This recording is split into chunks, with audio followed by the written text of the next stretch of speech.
So let's start with turning on your module. To turn on your module, you need to grab the module in your hand and you need to check which side you have the button. One of the sides has a real button and the other one has just a dummy that you won't be able to press it. Okay, so let's go ahead and do it. What you need to do is you press and hold your module for about 1 second and you're gonna see a dim white light that is gonna come on and is gonna stay on while the module is booting up.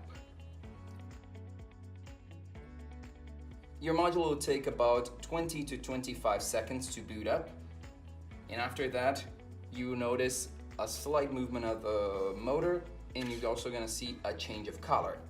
Now, this color indicates on how the module is gonna be responding to your commands. To change the color, what you need to do is the same button, you gotta press twice, just like you do with a computer mouse. So let's do so.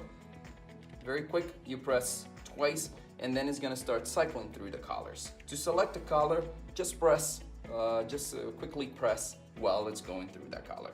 So let's do that again. If you press twice, the module is gonna cycle through the colors and you just need to click to select. If you don't select any colors, it's gonna come back to the original color, the previous color selected. You're gonna feel a light haptic vibration on the module and also you're gonna see a blink of the lights.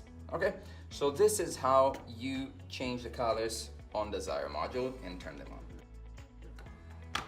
Now, to turn off the module, what we need to do is, again, with the same button, we're gonna press and hold until you see the lights turning off.